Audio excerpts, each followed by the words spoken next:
서리아담을 찾아주셔서 감사합니다. 항상 건강하시고 좋은 일만 가득하시길 기원할게요. 지금 구독하시고 바로 오늘 야담 들어보시죠. 눈보라가 몰아치는 험준한 태백의 고갯길. 세상은 온통 희고 또 차가웠습니다. 그 하얀 지옥의 한가운데 한 늙은이가 힘겨운 발걸음을 옮기고 있었습니다. 그의 이름은 수혁. 앙상하게 마른 몸은 남루한 소못 한 벌에 의지하고 있었고 희끗희끗한 머리카락과 수염에는 고드름이 맺혀 있었지요. 그의 품속에는 작은 나무 괴짝 하나가 마치 제 심장인 양 소중하게 안겨 있었습니다. 왔구나. 그의 텅 빈 눈동자가 등 뒤에 눈 덮인 숲을 향했습니다. 아무것도 보이지 않았고 들리는 것은 매서운 바람 소리뿐이었습니다. 하지만 그는 알고 있었습니다. 죽음의 냄새를, 자신을 쫓아온 그림자들의 존재를. 아니나 다를까 그의 등 뒤, 사방의 눈밭 위로 검은 복면을 쓴 3명의 사내가 소리 없이 마치 눈밭에서 솟아나기라도 한 것처럼 모습을 드러냈습니다. 굶주린 늑대의 그것처럼 차가운 살기가 뿜어져 나오고 있었지요. 수혁은 더 이상 도망치지 않았습니다. 그는 품에 안고 있던 목갑을 더욱 굳게 끌어안았습니다. 그리고는 천천히 뒤를 돌아 자신을 애워싼 죽음의 그림자들을 마주했습니다. 그의 늙고 지친 얼굴에는 두려움이 아닌 모든 것을 체념한 듯한 고요한 평온함만이 감돌고 있었습니다. 3명의 자객들은 수혁을 중심으로 삼각형의 진을 이루며 천천히 포위망을 좁혀왔습니다. 그들의 발은 눈 위를 밟고 있었지만 단 하나의 발자국 소리도 내지 않았지요. 고도로 훈련된 암살자들임이 틀림없었습니다. 그들 중 우두머리로 보이는 자가 앞으로 한 걸음 나서며 얼음장처럼 차가운 목소리로 말했습니다. 오랜 숨바꼭질도 이제 끝이군, 영감. 수혁은 대답하지 않았습니다. 그는 그저 묵묵히 그들을 바라볼 뿐이었지요. 자객은 칼끝으로 수혁의 품에 안긴 작은 목갑을 가리켰습니다. 우리가 원하는 것은 내 놈의 목숨이 아니다. 그 안에 든 물건이다. 그것만 순순히 넘긴다면 고통 없이 편안히 눈을 감게 해주겠다. 이것이 대군 나으리께서 내 놈에게 베푸는 마지막 잡이다. 그들의 목표는 처음부터 수혁의 목숨이 아니었습니다. 바로 그가 목숨처럼 지키고 있는 작은 목갑. 그 안에 담긴 나라의 운명을 뒤흔들 수 있는 비밀스러운 물건이었습니다. 하지만 수혁은 미동도 하지 않았습니다. 그는 오히려 자객들을 향해 희미한 미소를 짓는 듯 했습니다. 그것은 조롱도 체념도 아니었습니다. 그것은 자신의 마지막 사명을 완수하기 직전에 결연한 의지가 담긴 비장한 미소였습니다. 내 심장이 멎기 전에는 결코 이 손에서 놓지 않을 것이다. 수혁의 나지막하지만 단호한 대답에 자객의 눈빛이 순간 살기로 번뜩였습니다. 어리석은 놈, 그렇다면 내 놈의 심장을 먼저 멎게 해주는 수밖에. 그는 손짓으로 나머지 2명의 자객에게 신호를 보냈습니다. 3개의 검은 그림자가 동시에 눈보라를 뚫고 쓰러지기 직전의 늙은이를 향해 소리 없이 덮쳐들었습니다. 자객들의 칼날이 자신의 목을 향해 날아드는 그 찰나의 순간 수혁의 뇌리를 한 달 전의 핏빛 기억이 섬광처럼 스치고 지나갔습니다. 그의 유일한 벗이자 평생을 함께했던 의형제 충신 김대감의 임종. 김대감은 부패한 권력의 중심에서 홀로 정의를 외치다 결국 억울한 누명을 쓰고 사약을 받아야만 했습니다. 수혁은 그가 죽기 직전 그의 곁을 지켰던 유일한 사람이었지요. 김대감은 검붉은 피를 토하며 떨리는 손으로 바로 이 작은 목갑을 수혁의 손에 쥐어주었습니다. 수혁아, 내 말 잘 듣게. 이것은 단순한 괴짝이 아닐세. 그는 마지막 남은 힘을 다해 속삭였습니다. 이 안에 이 썩어 빠진 나라를 바로 세울 수 있는 마지막 희망이 들어있네. 돌아가신 선왕께서 내게 비밀리에 맡기신 그분의 마지막 유지일세. 대감, 지금의 왕좌를 노리는 이겸대군의 추악한 비밀과 그가 왕이 되어서는 아니 되는 이유가 이 안에 담겨 있네. 부디 자네가 이 목갑을 남쪽 땅끝 해남에 집거하고 있는 옛 충신들에게 직접 전해주게. 그들만이 이 유지를 받들어 나라를 바로 세울 수 있을 걸세. 김대감은 수혁의 손을 굳게 잡았습니다. 그의 눈에서는 피눈물이 흐르고 있었지요.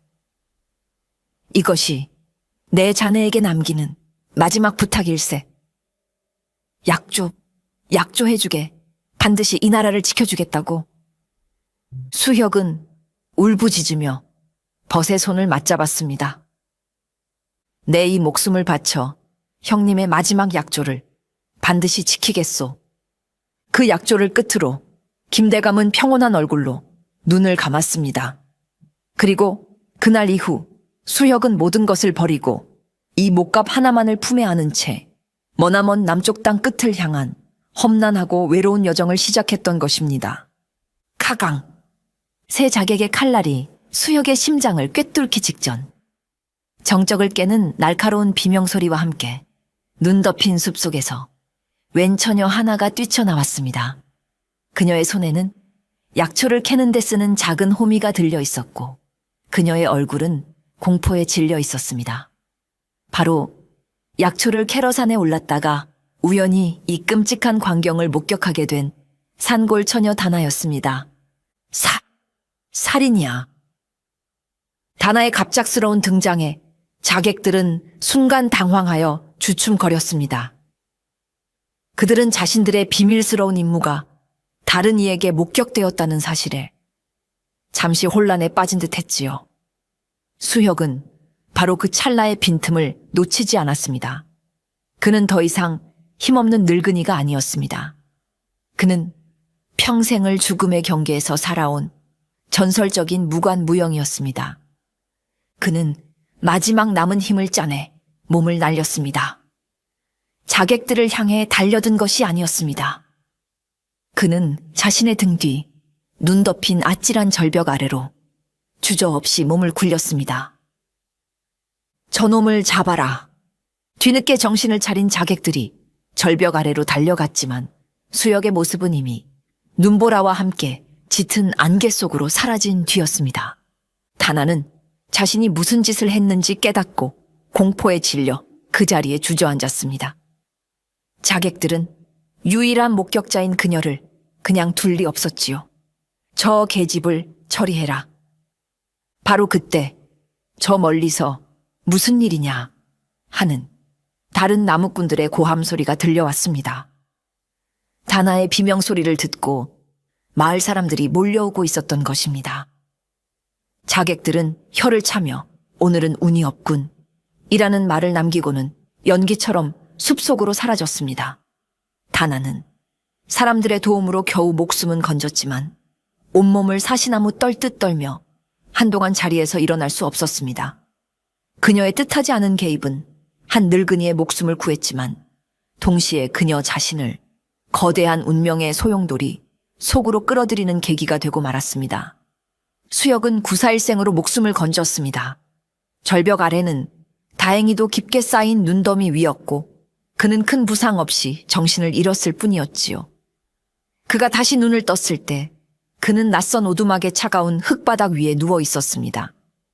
그리고 그의 눈앞에는 며칠 전 그를 구해준 산골 처녀 다나가 팔짱을 낀 채 못마땅한 표정으로 그를 내려다보고 있었지요. 다나는 절벽 아래 쓰러져 있던 수혁을 그냥 내버려 둘 수 없어 자신의 오두막으로 겨우 끌고 왔던 것입니다. 하지만 그녀는 후회하고 있었습니다. 괜한 일에 엮여 자신의 평화로운 삶이 깨질까봐 두려웠기 때문입니다. 고맙다. 목숨을 구해주었구나. 수혁이 힘겹게 입을 열었습니다. 고맙긴 뭐가 고마워요. 다나는 퉁명스럽게 쏘아붙였습니다. 괜히 영감 때문에 나까지 험한 꼴 볼 뻔했네. 기운 차렸으면 어서 갈 길이나 가시오. 나는 영감이래 더는 엮이고 싶지 않으니까.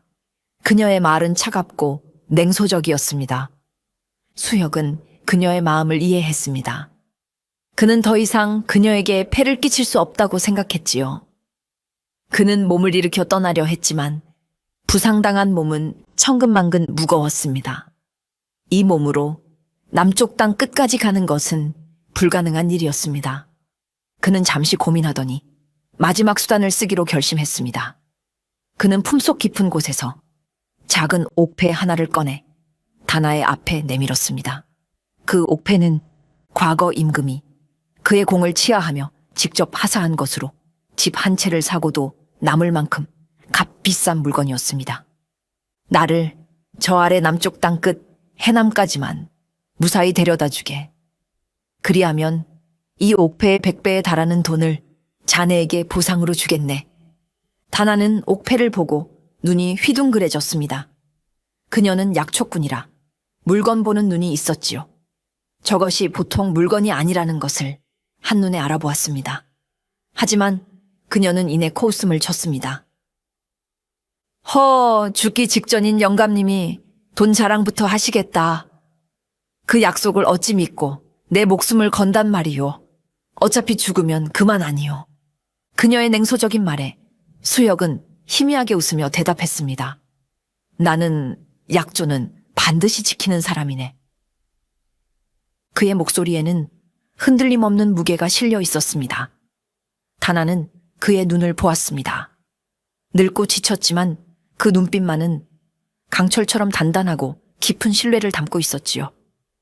그녀는 잠시 망설였습니다.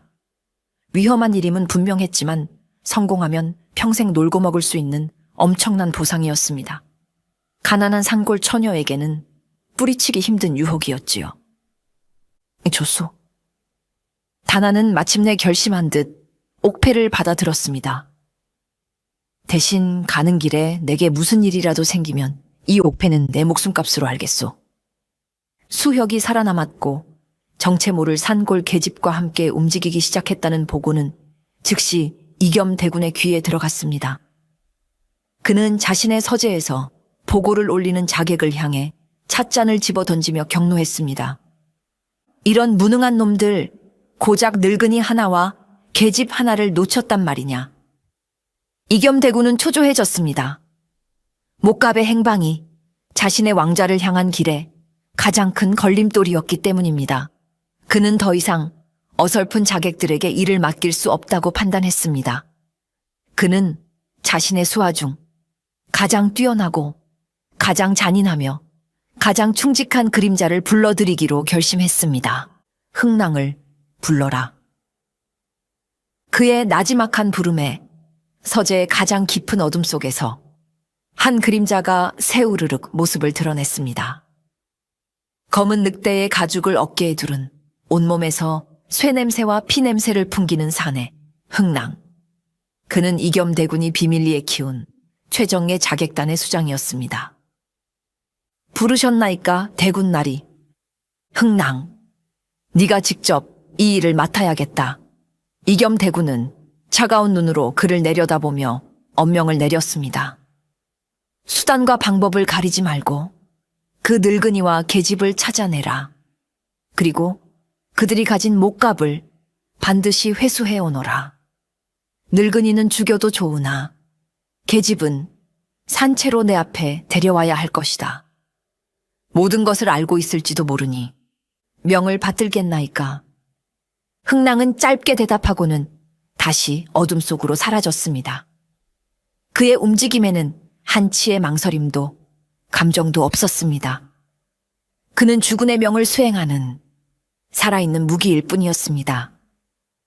그날부터 수혁과 다나를 쫓는 보이지 않는 그림자들의 추격이 본격적으로 시작되었습니다.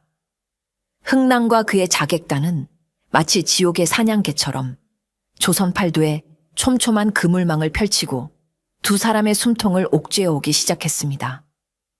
두 사람의 앞에는 이제 한 걸음 한 걸음이 생사의 갈림길이 되는 험난한 여정이 기다리고 있었습니다. 수혁은 흥랑의 추격대를 피하기 위해 사람들이 다니는 큰 길이나 번화한 장터를 철저하게 피했습니다. 대신 그는 다나를 이끌고 오직 험준한 산길과 인적이 끊긴 짐승의 길로만 움직였습니다. 처음에 다나는 영감 미쳤소?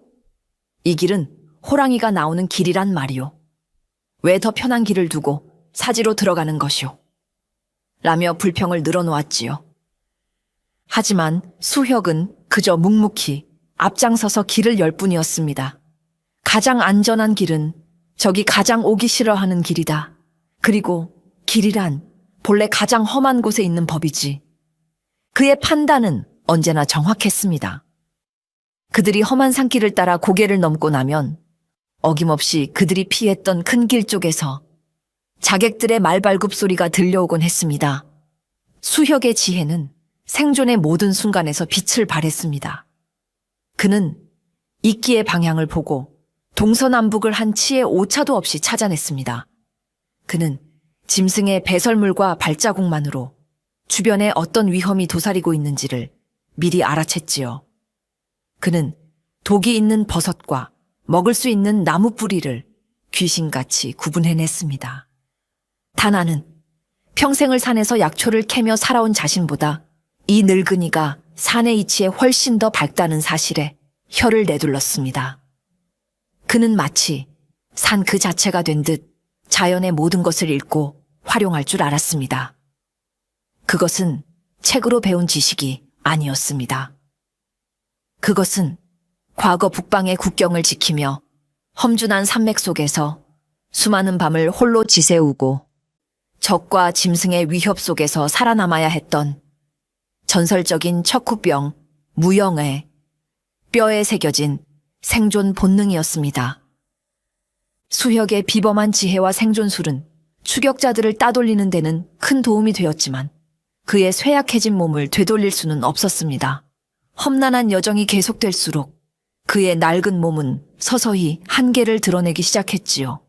자객들에게 입었던 상처는 제대로 치료하지 못한 탓에 덧나기 시작했고 밤마다 끓어오르는 열은 그의 남은 기력마저 갉아먹고 있었습니다. 어느 날 밤 수혁은 결국 자신의 한계를 이기지 못하고 쓰러지고 말았습니다. 그의 온몸은 불덩이처럼 뜨거웠고 그의 입에서는 알아들을 수 없는 헛소리가 새어나왔지요. 그는 죽음의 문턱을 넘나들고 있었습니다. 영감, 영감, 정신 차리시오. 다나는 공포에 휩싸였습니다. 만약 그가 이대로 죽어버린다면 자신은 이 험한 산속에 홀로 남겨지게 됩니다. 약속받았던 막대한 돈도 모두 물거품이 되는 것이지요. 이봐, 영감, 이렇게 죽으면 안 돼. 내 돈은 어쩌고. 그녀는 처음에는 자신의 돈을 걱정하며 퉁명스럽게 그를 흔들어 깨웠습니다. 하지만 열에 들떠 고통 속에서 신음하는 그의 모습을 보자 그녀의 마음 한구석에서 잊고 있었던 연민과 측은지심이 싹트기 시작했습니다. 죽기엔 아직 이르오, 영감. 다나는 더 이상 돈 때문이 아니었습니다. 그녀는 한 사람의 생명을 이대로 포기할 수 없었습니다. 그녀는 자신의 본업인 약초꾼의 실력을 발휘하기 시작했습니다. 그녀는 밤새도록 칠흑 같은 어둠을 뚫고 산속을 헤맸습니다. 그녀의 예리한 눈은 어둠 속에서도 해열에 좋은 약초와 상처의 염증을 가라앉히는 풀들을 귀신같이 찾아냈지요. 그녀는 자신의 치맛자락을 찢어 횃불을 만들고 위험한 절벽을 기어올라 희귀한 약초를 캐냈습니다. 오두막으로 돌아온 그녀는 밤새도록 약초를 찢고 다려 수혁의 입에 흘려 넣어주었습니다. 그녀는 젖은 물수건으로 그의 뜨거운 몸을 쉴 새 없이 닦아주었고 그의 곁을 지키며 그가 숨을 제대로 쉬는지 밤새도록 살폈습니다. 며칠간의 극진한 간호 끝에 수혁은 마침내 기적적으로 열이 내리고 의식을 되찾게 되었습니다. 그는 자신을 밤새 간호하다 곁에 웅크리고 잠든 다나의 지친 얼굴을 물끄러미 바라보았습니다. 그의 차가웠던 마음에 아주 오랜만에 따뜻한 온기가 스며들고 있었습니다. 수혁의 몸이 어느 정도 회복될 무렵 두 사람은 다시 길을 떠났습니다. 하지만 그들이 며칠간 한 곳에 머무르는 사이 흥랑에 추격되는 그들의 행방을 거의 따라잡은 상태였지요. 두 사람이 좁고 깊은 협곡에 들어섰을 때였습니다. 수혁은 바람의 냄새와 새들의 움직임을 통해 협곡의 양쪽 절벽 위 그리고 앞뒤 길목에 자객들이 매복해 있음을 간파했습니다. 그들은 완벽한 도간에 든 쥐 신세가 된 것입니다. 덫에 걸렸군. 수혁이 나지막이 말했습니다. 다나의 얼굴이 새파랗게 질렸습니다. 그럼 이제 우린 죽은 목숨이요? 아니. 수혁의 눈이 차갑게 빛났습니다. 덫이란 사냥꾼에게만 즐거운 것이 아니지. 때로는 덫에 걸린 짐승이 사냥꾼의 목을 물어뜯기도 하는 법이다. 그는 더 이상 도망만 치지 않기로 결심했습니다. 그는 처음으로 자신의 과거, 무영의 지략을 드러내기로 마음먹었습니다.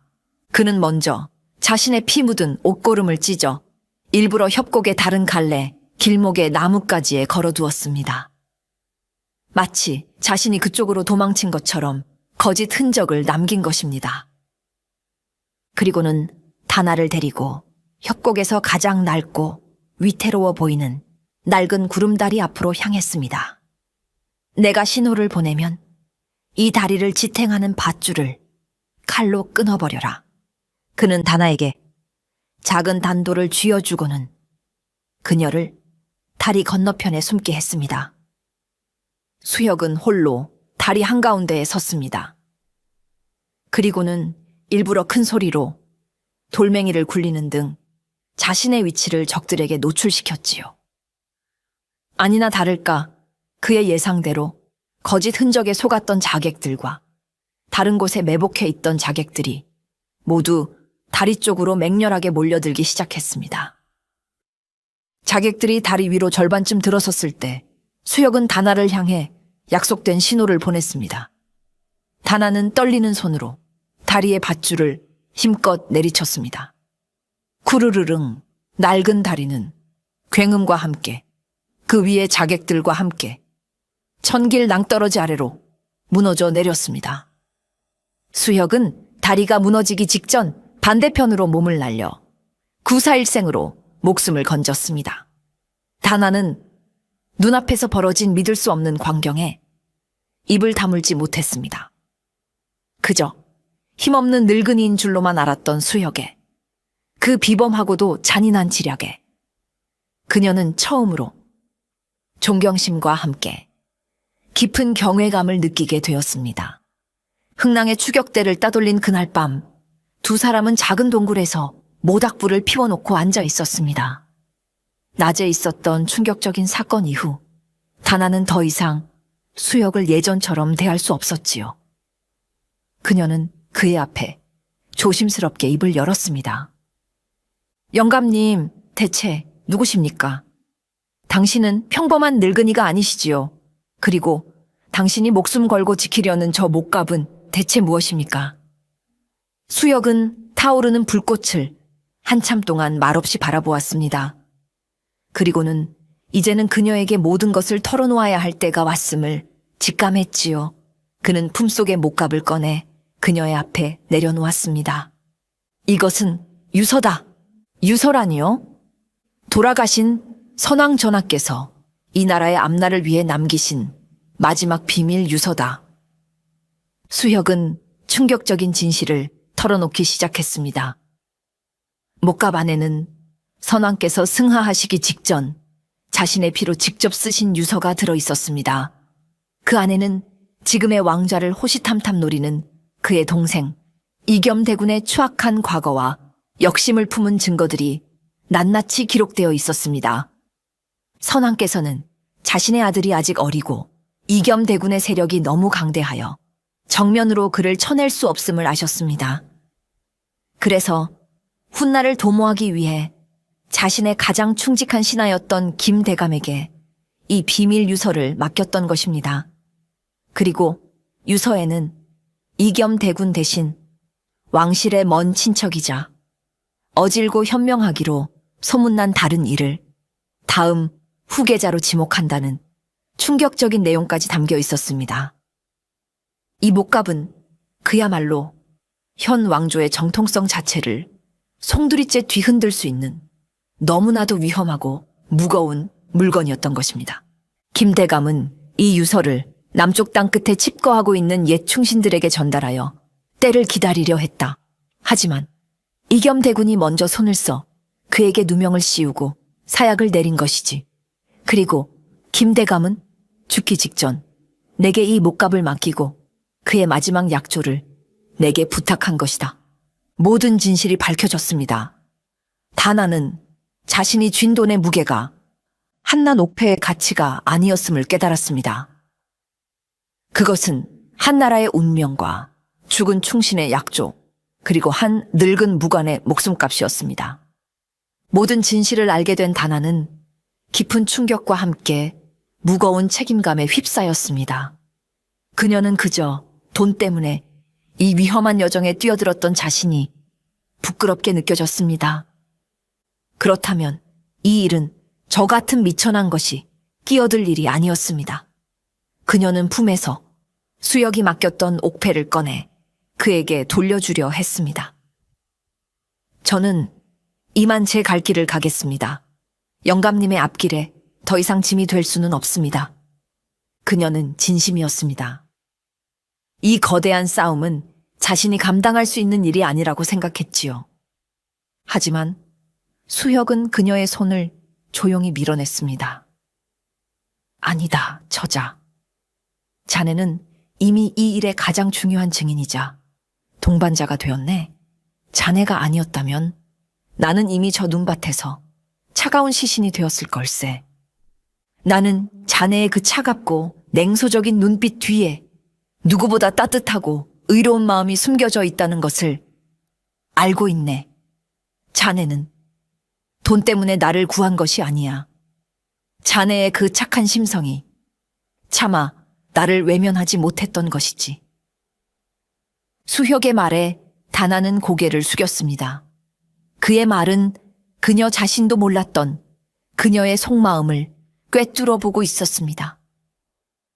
벗과의 약조를 위해 자신의 목숨을 거는 당신 같은 어리석은 영감의 마지막 길을 어찌 저 혼자 보내드릴 수 있겠습니까?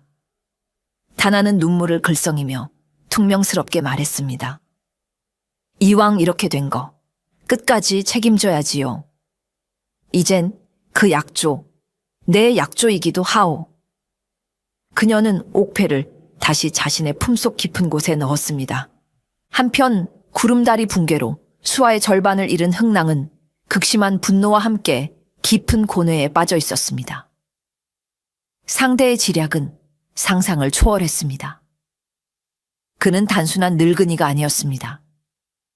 그는 자신들의 모든 움직임을 미리 읽고 한 수 앞을 내다보며 판을 짜고 있었습니다.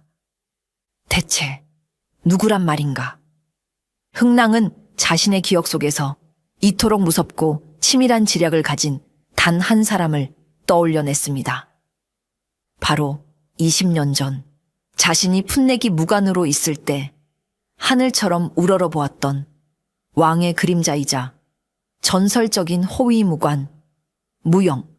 설마 그분께서 아직 살아계셨단 말인가? 그리고 지금 나의 적이 되어 내 앞을 가로막고 있단 말인가?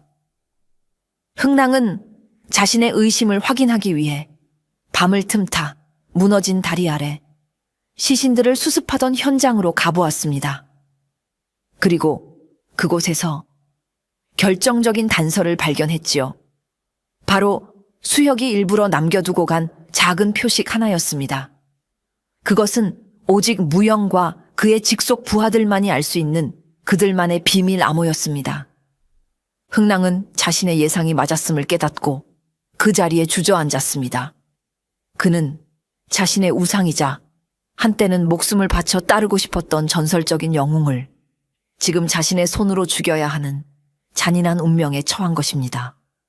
그의 마음은 두 개로 찢어졌습니다. 자신을 거두어주고 지금의 자리에 있게 해준 주인 이겸대군의 비정한 명령을 따라야 하는가?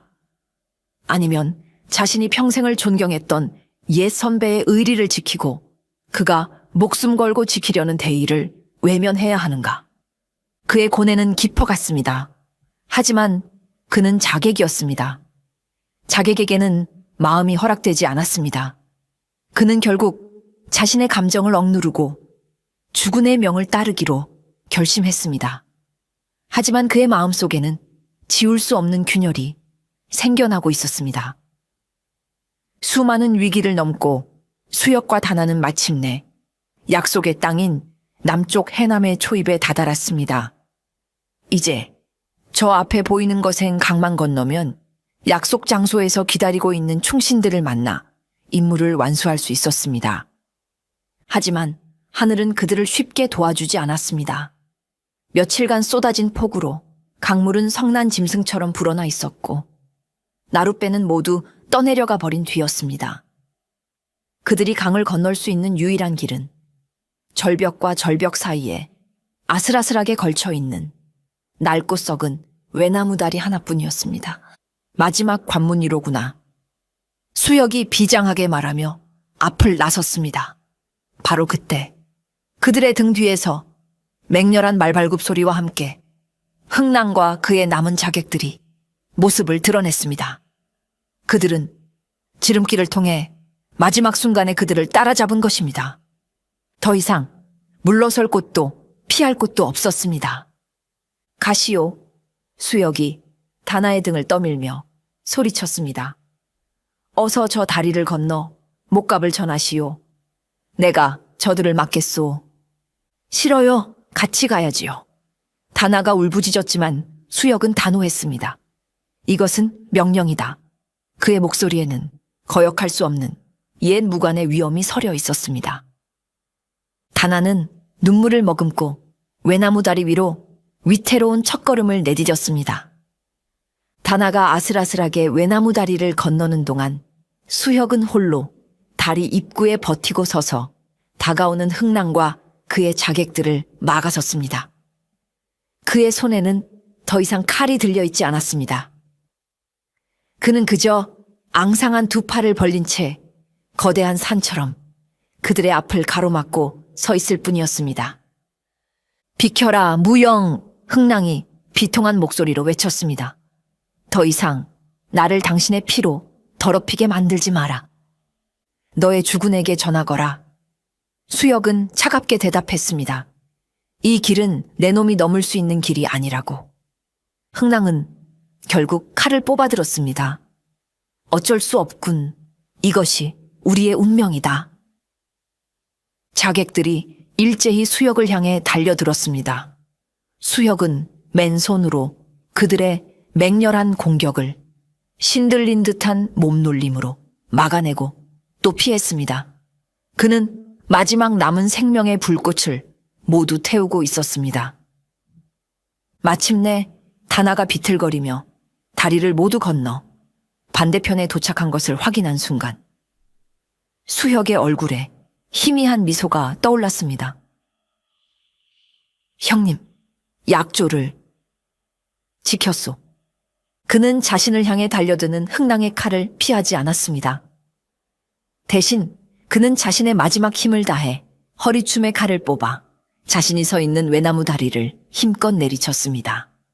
쿠르릉. 낡은 다리는 굉음과 함께 두 동강이 나버렸습니다.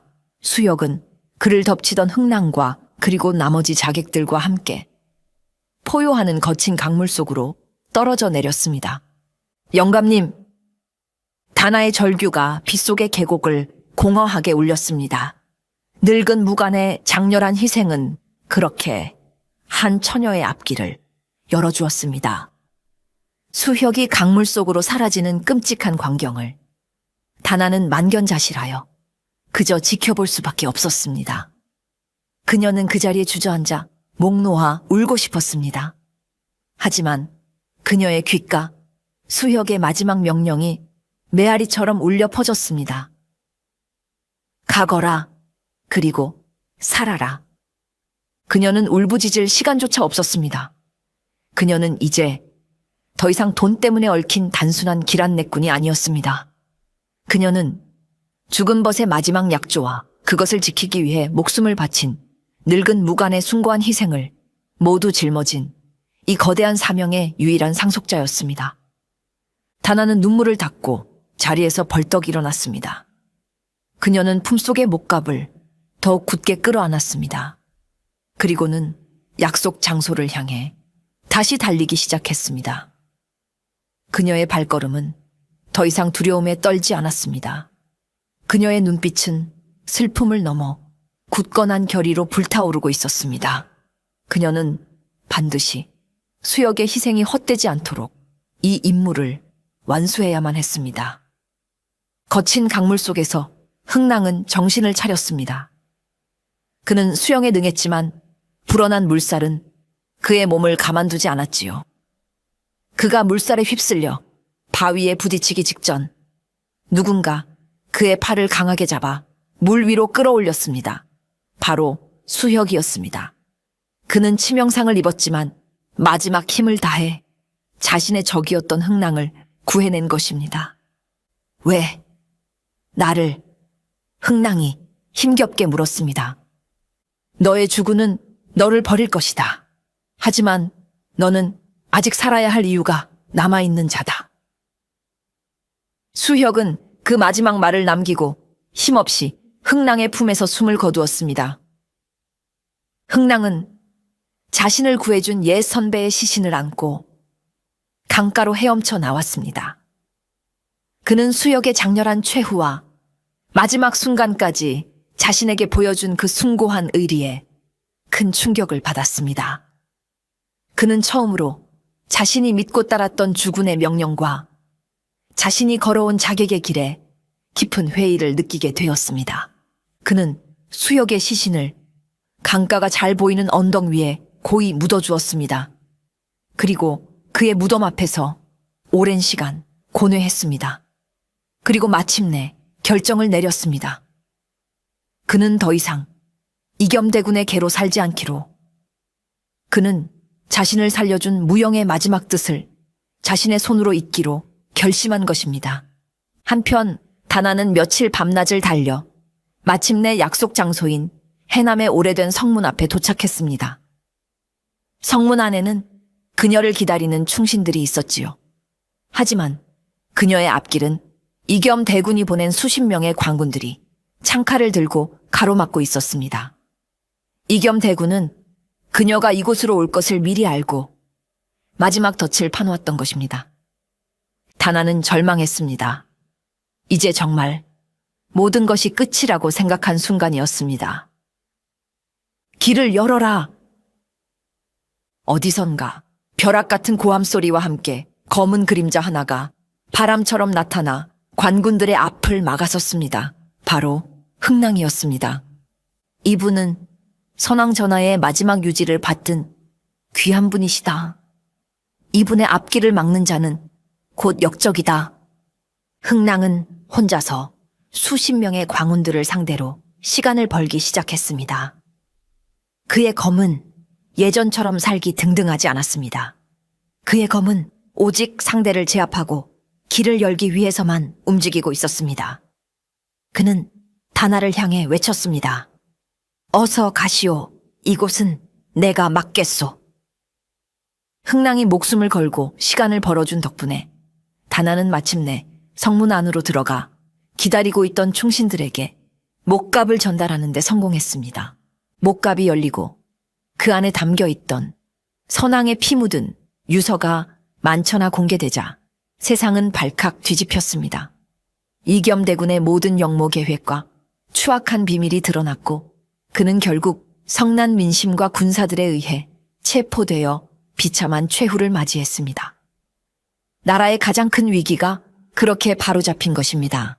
다나는 이 모든 공을 인정받아 임금으로부터 큰 상과 높은 품계를 하사받을 뻔했습니다. 하지만 그녀는 모든 것을 사양했습니다. 다나는 임금 앞에 엎드려 아뢰었습니다. 전하, 이 모든 공은 소신의 것이 아니옵니다. 돌아가신 김대감 나으리와 그리고 자신의 목숨을 바쳐 그 약조를 지킨 한 이름 없는 늙은 무관의 것이옵니다. 임금이 그 이름 없는 영웅의 이름과 행적을 역사에 기록하여 그의 공을 치하하려 했습니다. 하지만 다나는 고개를 저었습니다. 전하, 그분은 이름도 무덤도 명예도 아무것도 원치 않으셨습니다. 그저 죽은 벗과의 약조를 지키고 바람처럼 조용히 사라지기를 원하셨을 뿐입니다. 부디 그분의 마지막 뜻을 지켜주시옵소서. 임금은 그녀의 말에 깊이 감동하여 그녀의 뜻을 따르기로 했습니다. 그렇게 무영수역의 이름은 역사에 기록되지 않았습니다. 그는 그저 이름 없는 영웅으로 사람들의 마음속에만 남게 된 것입니다. 모든 것이 끝난 후 다나는 다시 수혁이 강물 속으로 사라졌던 그 바람 부는 언덕을 찾아갔습니다. 그녀는 언덕 위에 작은 돌멩이들을 주워 모아 정성껏 돌탑을 쌓았습니다. 그리고 그가 그녀에게 주었던 옥패를 돌탑 가장 높은 곳에 올려놓았습니다. 영감님, 당신과의 약조는 이제 내가 평생을 두고 지키겠습니다. 그녀는 더 이상 울지 않았습니다. 그녀의 마음속에는 늙은 무관이 남기고 간 굳건한 약조의 무게가 새로운 삶의 이정표가 되어 빛나고 있었기 때문입니다. 그의 이야기는 그렇게 그녀의 가슴 속에서 영원히 살아 숨쉬게 되었습니다.